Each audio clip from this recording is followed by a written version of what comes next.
All right, let's talk a little bit about contour, which is going to be defining these outside edges to make it less like cylinders and more like the human body. Now, this information may or may not be useful to you. However, I've always felt that terminology is very useful when learning something. Let's say we're looking at the very back of the leg. Somebody's facing away from us. The inside, to use an anatomy term, is called the medial side. So that's to the inside. And then to the outside is the lateral side. So now let's take a look at a simplified contour of the back of this leg. Now, as you can see, I've used these cylinders that I've drawn first, these simplified shapes, and I've used those as guides to help me plot in the different parts of the leg. So if we break this down into simpler parts, we have the upper leg, we've got the knee area, and then we've got the lower leg. So starting down at the bottom, we can look at these regions where the lines change direction, here and here.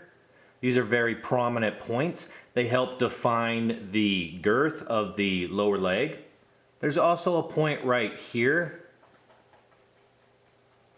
And then if we move up to the knee area, there's one right here. There's also a smaller one right here. And then going up to the upper leg, we've got this nice even curve right through here, which if we wanted to, we could represent this as a point right there, because that's where the line changes direction. It comes up and then comes down again. However, in this representation, for one reason or another, I've chosen to represent that as a curve. And then we've got a prominent point here. Comes out there, comes in here. And then on this outside, we've got one here,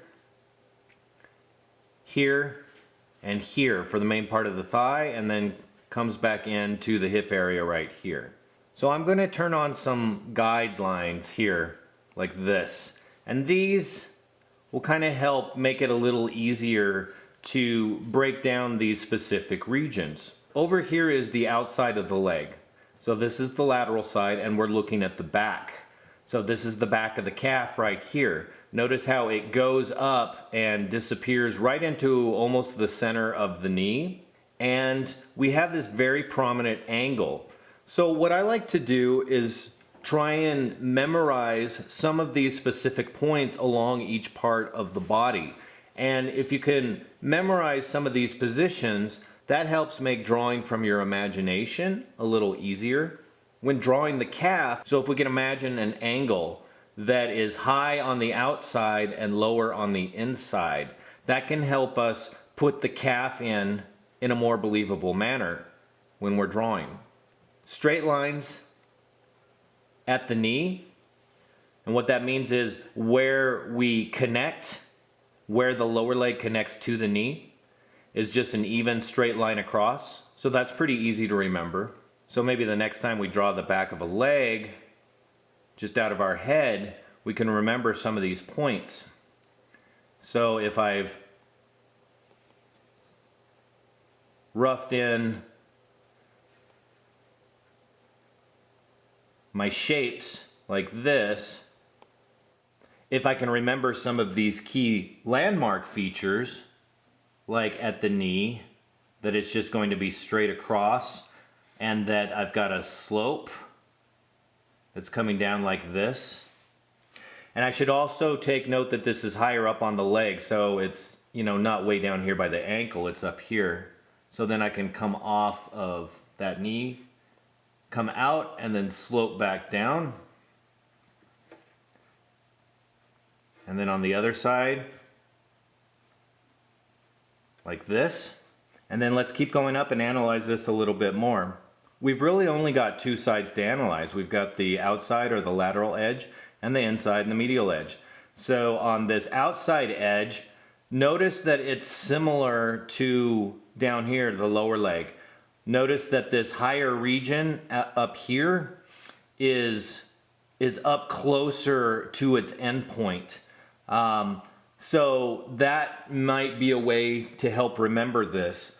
So now that I've come up this way, I can come up to the knee, come up almost to the top here where I'm going to have a straight line, and then crank it inward a little bit. So it's going this way, then this way. Rough that in really quick. It's not an extreme angle. And then on the other side, notice it's more almost right in the center. And it's a little bit more of an extreme. So I'm going to come out and up. And that direction changes more in the center. These are going to be, again, almost right across from each other. So now I've got two regions done. Now we'll just move up to the upper thigh. Same thing again. Look at this region on the inside. It's pretty close to the center. And when I say center, I mean between these two boundary edges right here, where the lower leg turns into the knee. That's an edge, and then where it goes into the upper torso or into the abdomen. If we could look in between these two lines, that's where this is. That's where this one was. So if I can just make a little guide right there, then all I need to do is swoop up to that. And like I said before, you know, I could make it more of a point like that if that's easier. And notice too, that's about halfway between those two. So if I can just remember that, sometimes it helps just to draw these type of shapes over and over until they become second nature. And then we're going to come up and then change direction again. And notice this time it comes up a little past the halfway point. So it's going to come up and then change direction, more similar to how this one and this one do on the outside edge. So notice what I'm looking for is distances that are in memorable increments. Between here and here, halfway between that, that's a memorable increment. Same with here. Between here and here, halfway is a memorable increment. Up here, to me, it's past halfway. It's not quite a quarter here, but if I want to just drill that into my head that it's roughly about a quarter, I'm not going for absolute precision. I'm just trying to get things in the general area. And so it's actually a little easier for me to remember that as a quarter. Now this outside edge over here on the thigh is a little bit trickier because none of these measurements are very memorable increments. You know, the halfway, this one I guess could be considered close to halfway. If I look between here and here, halfway is roughly in this area. So I could do a little guide right here to show me halfway, but I also have to remember that this region is up higher than this region. And if I look at the angle on the calf, if I look at the angle of that slope there, and then I come up here, they're not quite the same. However, that can kind of help give me an idea of how to slope this line up here. This one is actually a little bit steeper. So just from here to here, I can come out to the edge like this. And now I've got my ending point and my starting point right here. And now I can look between those two and kind of calculate, well, halfway is, you know, maybe roughly right in here. And then I can come up like this to that line and then over like this. And then if I want to take it a little further and get these little extra steps in there, which I don't necessarily have to, like this looks pretty good as it is. However, this is kind of like a defined outer thigh muscle. And it does help to remember these. So, you know, this is, again, a little less than a quarter. This is also a little less than a quarter. But if that helps me remember, you know, if I can divvy up into quarters, that just makes it a little easier for me to remember things. So, over, up, over, and then back. And so now I have an interesting contour line for the back of the leg that reads really well. And so now at this stage, you know, I'm closer to being able to take things to a finish. So this is where the style of the artwork comes in. You know, if your character has very smooth, curvy type contour lines, then I would just use these as guides. So maybe this is a little more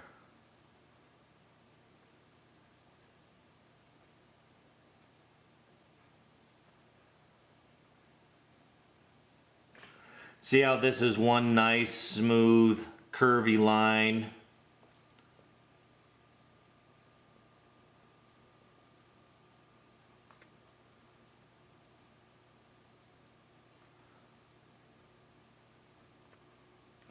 Let's go ahead and get those little, showing the back of the calf.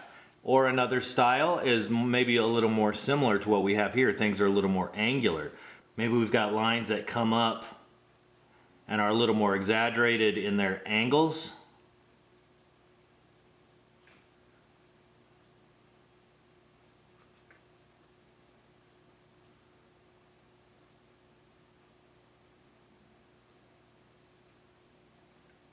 So there's two completely different line styles. However, they all work well, you know, following this type of contour development. You can't just memorize one angle and call it good, because everything's going to look different from different angles. So it's good to know the back, the front, the side, and also the inside as well.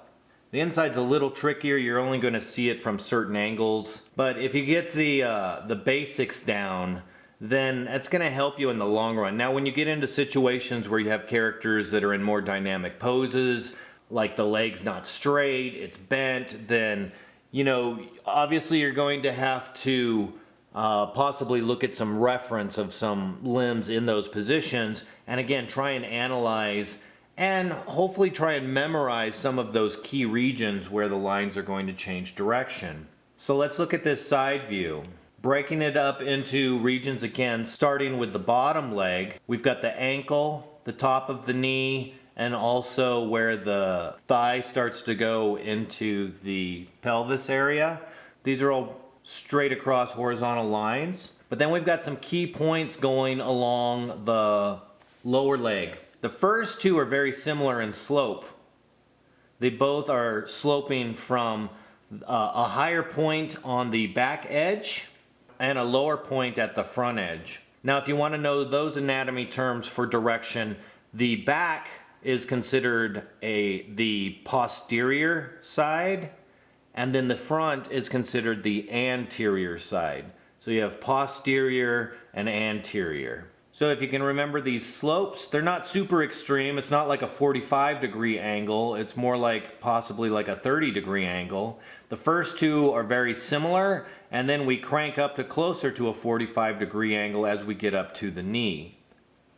So that line goes from the connection point between the lower leg and the knee, from the back side, the posterior side, and then it slants down this way. And so that gives us these nice landmarks to remember to help get some nice shape to our forms. Looking at the change of direction on the knee right here is roughly about halfway between this line and this sloping line. So that's helpful to remember, about halfway.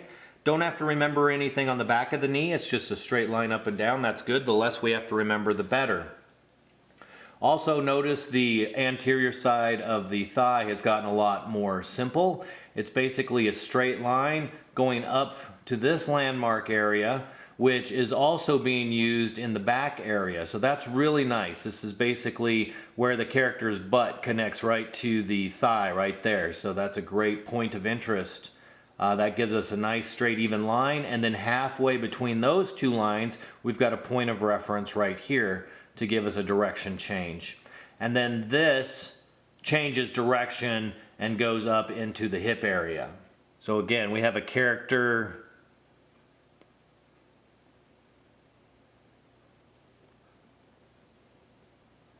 leg starts about right there, thigh comes down, we'll go knee area, and then we'll go foot.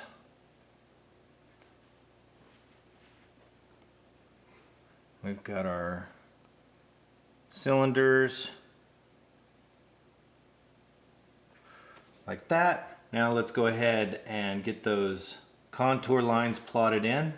So it might be easier to start with this one here because I have a very clear reference point on where this one starts, whereas this one I got to kind of guess. So if I start here at the back of the knee and come down roughly 45-degree angle, and then I've got one coming down a little bit, the angle's not as steep, and then right through there like that. straight line at the ankle. I've got another one at the top of the knee, and then right here. Then it's a lot easier to, and I have to kind of also pay attention to the direction that these are going, but they're staying within the confines of that tube. So I can come up to that line, then I'm going to come out to this line, and then back into the knee. And now I've created the gastrocnemius, or the calf muscle in the back of the leg. Comes up, kind of inward a bit, then pretty much straight up, and then back in a little bit. So it's going like this. It's going It's kind of stair-stepping like that. So from the ankle up to the front of the shin, then to under the knee. So now in between these two, there's a halfway point. I'm just going to sketch that in really quick so I know I can draw right up to that point, and then go straight up to the next boundary region. Come up here like this. Already I can see that this is looking a little long. Not really that big a deal at this moment. I can move that, but I'm going to plot between these two about halfway, and I'm going to come from this point out a little bit and then up to where the butt touches the thigh right here. And then this one, I'm just going to come right up from the knee up to that point there, and then come over here like this into the hip area. And you know, if I want to analyze the shapes of the feet too, that can be helpful. I have some key areas represented down here. I've got this region here, goes in right here, and then notice it's a short line right here, and then a longer line here. So that's helpful for me to remember when I'm coming off the ankle. If I go short and then longer like that, that's helpful to remember, and then it changes directions again and goes into the toes. You know, the toes kind of have this almost triangle shape, whereas this lower region is going this way and then the upper region is angled in the opposite direction. And it's so easy to quiz yourself too, because if you have some guides like this already, it's like having some rules in place, and then what you can do is just practice drawing like legs from the side, drawing legs from the front, just from your memory, not looking at anything, and then when you're done, checking your work against your guide to see how you did. And then, you know, the ones you get wrong, you just mentally correct that in your head and make a mental note and be like, oh yeah, that's right, that needs to be halfway between them. I put it up in a quarter. This is just one method to help get you started to more artistic freedom when it comes to drawing your characters. So now let's look at the front view. Now if we remember from the back view, starting at the lower leg, remember how that outside edge was higher? The outside edge of that lower leg was higher than the inside edge. We can apply that to the front as well because it's the same thing. In the front, if we're looking at the front of the leg, this is the lateral side over here and this is the medial side. So this is the outside of the leg. Notice that looking at the lower leg, it is higher on this side and lower on this side. If we go down to the ankle, we've got the angle almost reversing itself. So it's now higher on the inside and lower on the outside when we get down to the ankle for these key regions. Going up to the knee, in this particular position, it's sloping out on this side and sloping the other way on this side. And then just like the back of the leg, we've got a little bit more coming out away from the cylinder.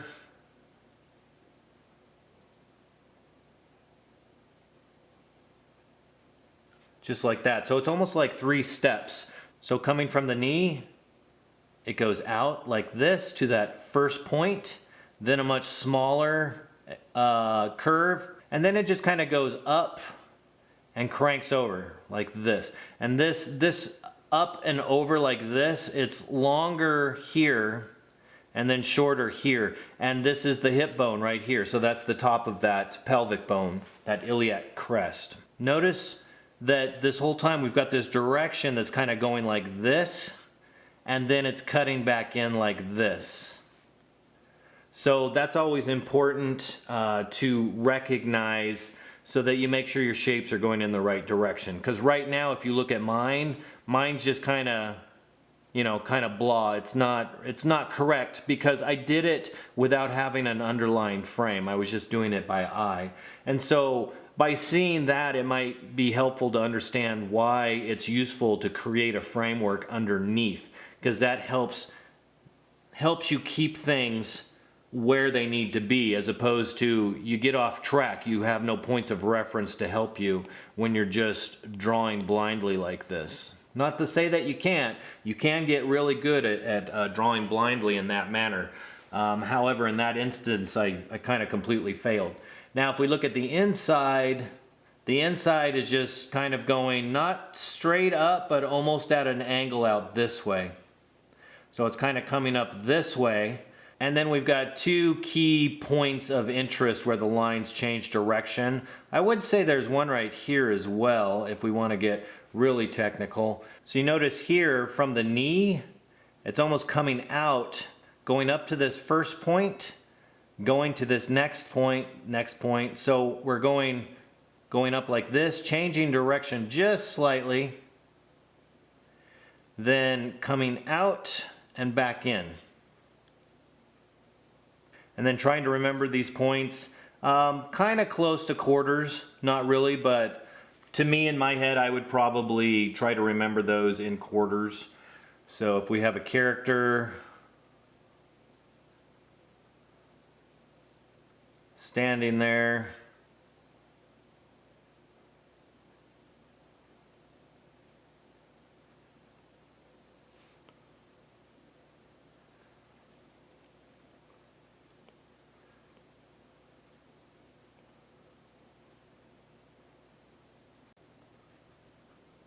also too, notice this region here, it kind of fans out into three distinct lines.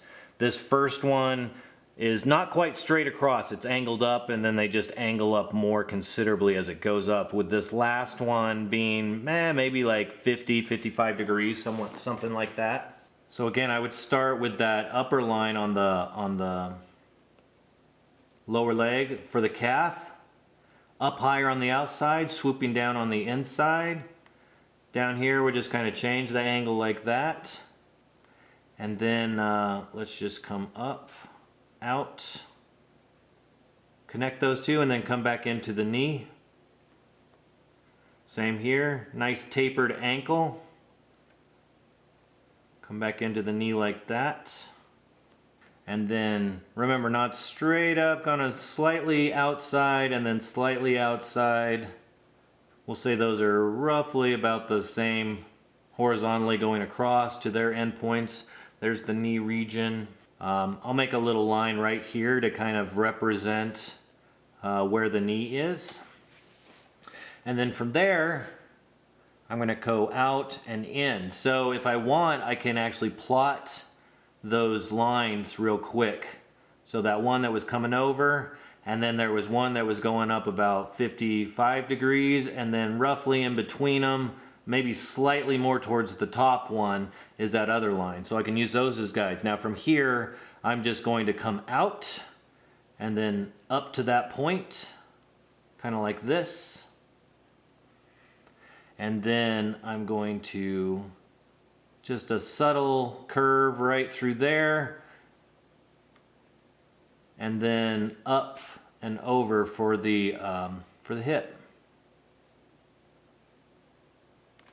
And then I can see that I kind of botched it a little.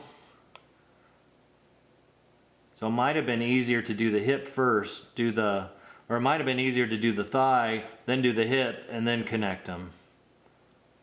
That's what I should have done. So I'll take note of that actually, and maybe the next time I'm in this position I'll remember to do that. I'll remember, oh hey, that's actually a little easier if I do it that way. Now going to the inside of the leg. This is coming over like this. Coming up, over, and then in.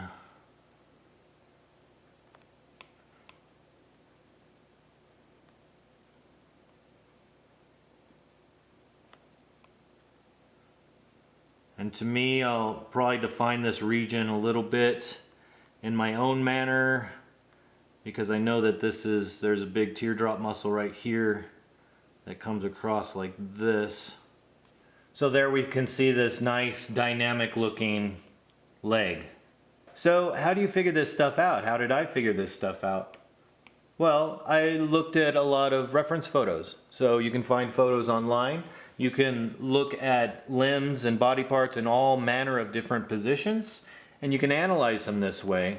Let's just go onto the internet really quick, and I'm just going to type in man standing, and let's see what comes up. Go over to images. Anytime you can find these photos where there's not a lot of clothing involved, that's going to help quite a bit. So even this one right here, this is great because you've got the same guy in quite a few different poses. Now, one thing I would be careful of is 3D models. You can use 3D models as reference, but that's one more level of inconsistency that can be introduced into the reference chain. So even though this is a good looking 3D model, you know, I was about ready to copy and paste this until I realized that it was a 3D model. The 3D models are getting more and more realistic these days. Let's take a look at this guy right here. So I'm going to copy this image and just paste it into my document here. So this guy would be a great study when looking at like the arms from a certain position, and also the chest region. Let's just take a look at this really quick. I am going to knock the opacity down, and then let me make a new layer, and let me just grab a color, a sketching color, and let me plot my shape foundation figure using this as reference. Now right here, if you'll notice right here, this region here cuts in and this cuts in right here. So these muscles right here and here, you know, these are the obliques. You know, when these get fatty, a lot of people will call those the love handles. But what's nice is this region right here where they change direction right here and here. This is a clue. This is a good landmark region because this tells us where our pelvis is. So right here is that area I was just talking about. So remember that hip region right there that was longer this way and then cut in? That's right where that is right there. Comes over like that. Same here. So let's just sketch in really quick. If I were doing my character in the same manner that I've been drawing things.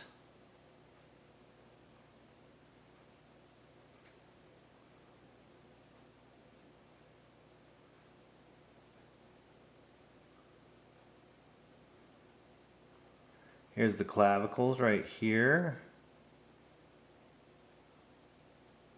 Very clearly defined center line right through here.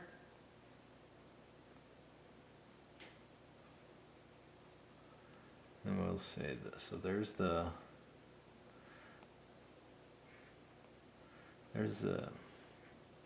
pelvis area. Rib cage comes right through here and right through here.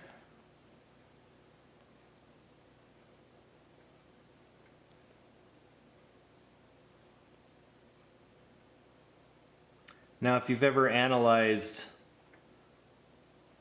some of the more famous superhero characters and then compared their anatomies to like photos like this, you can see where a lot of things are highly exaggerated. So for example, I'm drawing this guy's rib cage right now, and it's really not, if you really sit back and look at it, it's not that big, you know, it's not that wide. But then if you take a look at some of the superhero characters and analyze their rib cages, a lot of times you'll see that their rib cages have been made quite a bit bigger. There was a lot of exaggeration put into these areas. So this is stuff that you should take note of, especially if you're doing big, strong, superhero type characters. Not to say that you have to do that, but you should be aware that you can do that.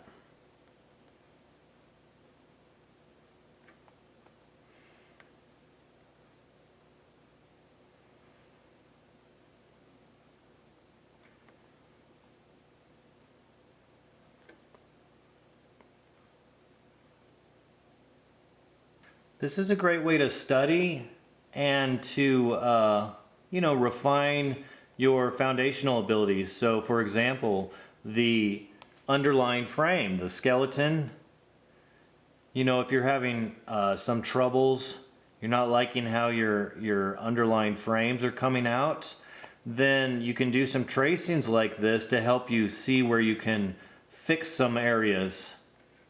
And also taking note of relationships. Remember how I talked about the split at the elbow region where the lower arm separates from the upper arm, and how that region is very close to lining up with the lower part of the rib cage.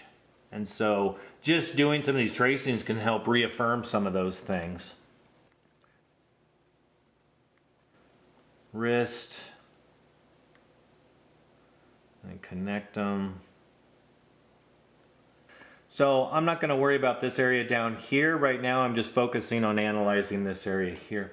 So if we turn this guy off and take a look at our skeleton, this is a nice, decent looking skeleton. It's in a great pose. So now let's put in our cylinders and continue using this guy as a guide. I'm just going to come straight down like that. There's a nice cylinder like that.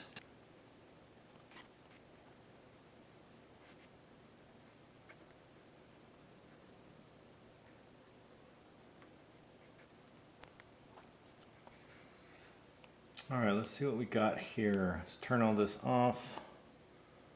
Alright, so turning all that off. Here I've got let's erase some of this.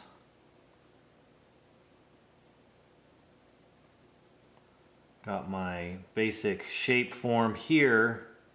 And again, what I'm trying to demonstrate here is how you can determine a lot of these contour areas. So we've already learned how to get to this point. Let's turn this guy on. Let me turn the opacity down on this, make a new layer, and let's start analyzing. Starting with the lower forearm on this side. If we just break this down simply, if you compare the forearm to the lower leg, they're kind of similar in the sense that we've got this angle going this way between this outer point here. See how this comes out like this? Comes down like this, and then kind of comes in a little bit. So we've got a point here and we've got a point here where we've got direction changes. And if we really want to simplify that, we could just focus on this point here where this comes out and then just goes in like this. We could simplify it if we want, but if you want to get a little bit more technical, it looks like this comes out this way, comes over like this, and then almost changes direction right here. And then on this side, it looks like right here is the furthest it comes out. So it comes from here and then here. Like this. So then we can see, well, we've got a slope going at that angle right there, which is similar to how the lower leg is. It's also got a slope going that way. So that makes that easy to remember. Now let's look at the upper arm. We've got this region right here that comes out. And it's probably going to be easier to remember this upper arm with the shoulder included, because this shoulder takes up, half the upper arm. If we've got the upper arm coming between here and here, then halfway between there and there is right here. Well, notice that shoulder is taking up the majority of that. So we've got this here. If we go between these two regions here and here, halfway between those regions, is right there. So this lets me know that this shoulder takes up about half of this arm. Little over half actually. So it's going to be easier to remember this point if we section this off. If we have this as a section and this as a section, then I can say, okay, well here's my cylinder here. On my cylinder I've got, you know, in the upper part of the arm here, it's shorter here and then it's longer here. So I could break that up into two spots right there. So it's a little, this is a longer distance here and then a shorter distance here. Then from here, let's just come up like this and then in like this. Notice how I'm trying to keep things simple and just trying to get the key areas. So we've got a direction change right there. Up, out. Again, it's very similar to this one. Very long and then a shorter line up here. And here's the direction change. So we've got these two, and I can look at how they're related to each other. And then the shoulder comes up like this, and then it comes over like this. And I could even change direction one more time. And then I can analyze that. So we've got three distinct sections: a long, a medium, and a short. So as long as I remember that, when I'm drawing shoulders, if I have a shoulder on somebody and it's in this similar position, and the arm's coming out like this, I can remember to go, okay, I go long, then I go medium, change direction, and then short. And that'll give me a pretty good depiction of the shoulder. So this is how I would analyze and create my own diagrams. And by doing it this way, you're basically being a lot more original because you're developing your own style as you do this. You're creating your own diagrams as opposed to, you know, if I just put up my own diagrams and you just practiced my diagrams, well, that's okay, but it's going to be more thorough for you in your understanding to create your own diagrams. So looking at this position here, we've got this bicep that comes down like this and then like this. So we've got this long line on the top and then a shorter one on the bottom. So that just goes to show how different the contour lines can change depending on the shape.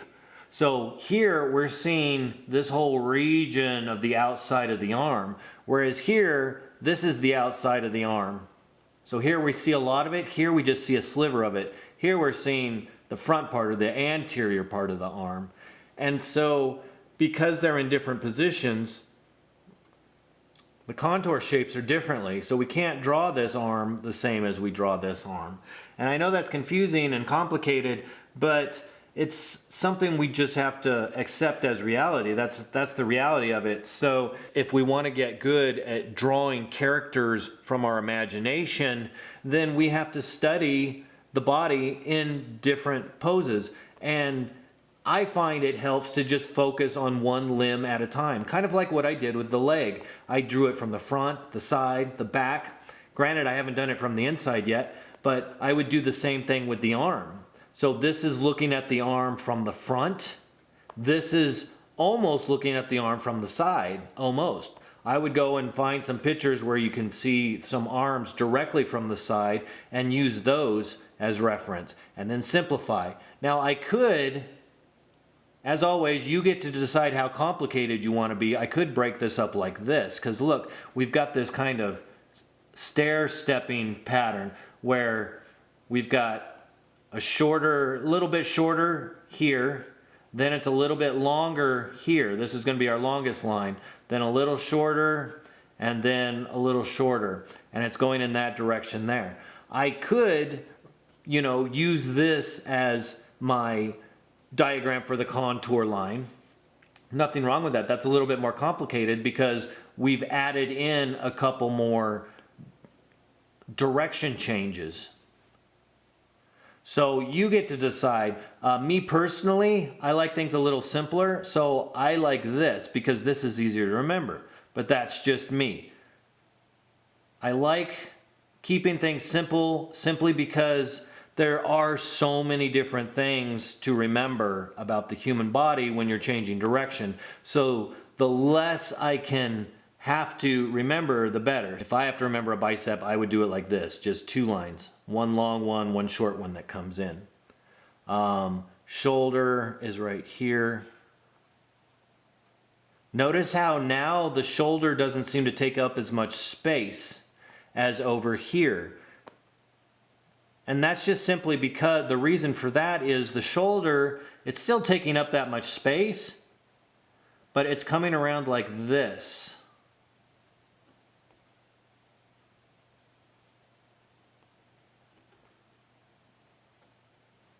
And then we start to see the tricep coming out like this.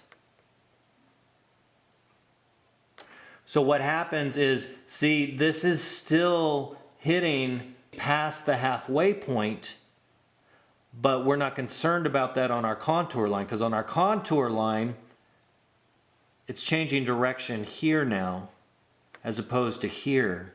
So that can help you as well.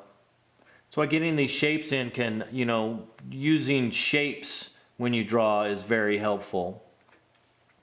Because that can help you realize, okay, because you could have a tendency, like I said before, if we're measuring and we want that shoulder to take up more than half, just a little bit more than half, we'd do a guide right there.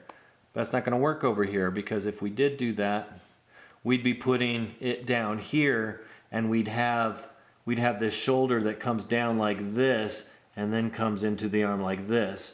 Well, that's not right. Now our shoulder, our tricep is not being rendered correctly. So definitely keep that in mind. And then this tricep's pretty easy. It comes out and then down like that. Long line on the bicep in the front, short coming down into the arm. If we look at the tricep, it's similar. Got a longer one in back and a shorter one in front, but the difference between the 2 lengths is not as pronounced as this one. Notice how this one's really long, then really short. This one's just a little bit shorter than this one.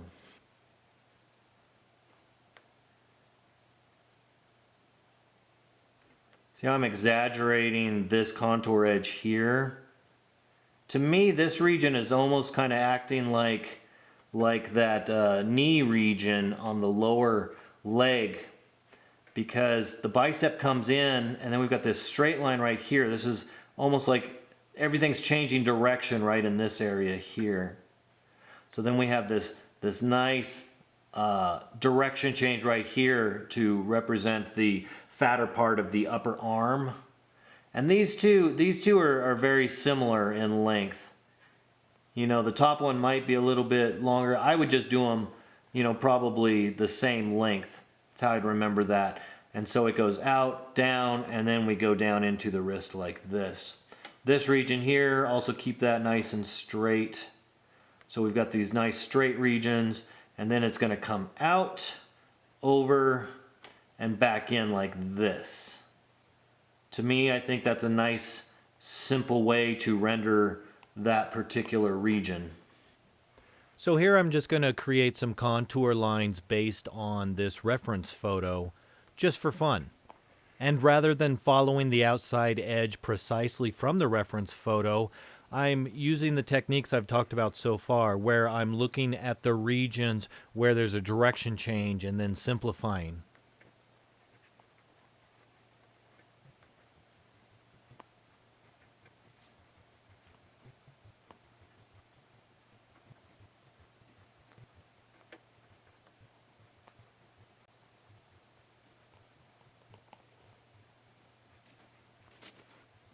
Next, I'm going to plot in some shadow shapes.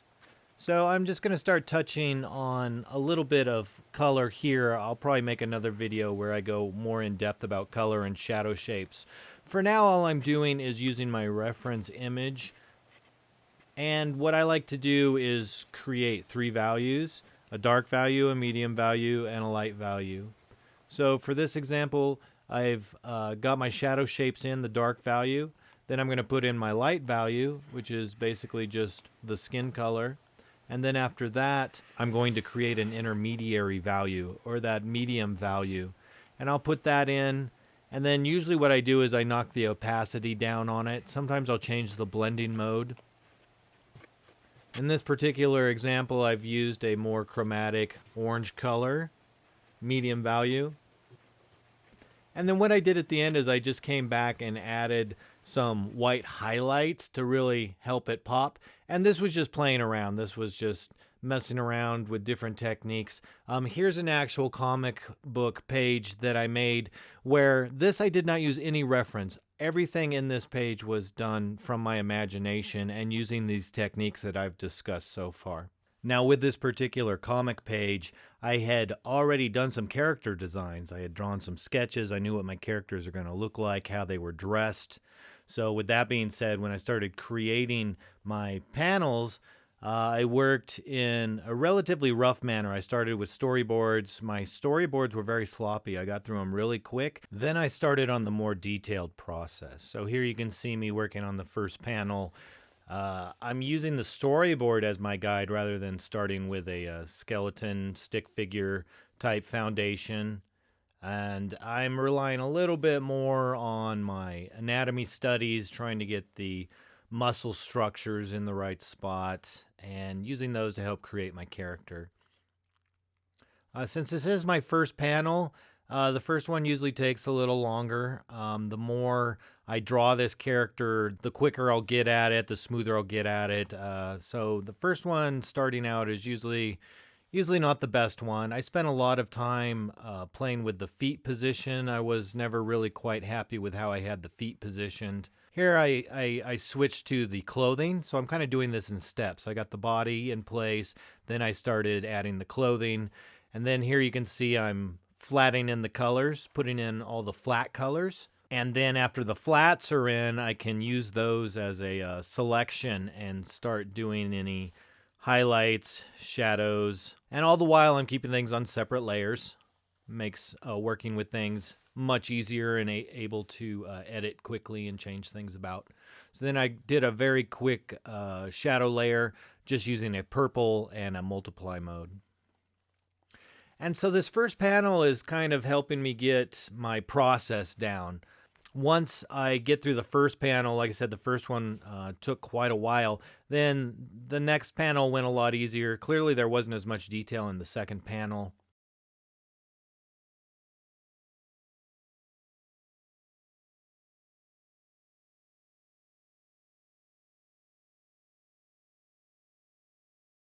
Do my shadows, blend mode, highlights. Throw in a background, any effects. Then make any little color adjustments. And then I'm going to go ahead and move on to the next panel. Now, since these are hands from a point of view perspective, I was able to just look at my own hands while I was drawing. Same process. Flat, shadow, highlight, background, effects, color adjustment. Move on to the next panel. So I've started developing my flow. This next panel is a lot closer to what I've been describing. You can see that I drew this character in with a foundation first. Got all her cylinders in, kind of a cross between cylinders and muscle shapes. Tweaked that around a bit, got everything in place. Once I was happy with that, then I went ahead and started putting on her attire, her clothes.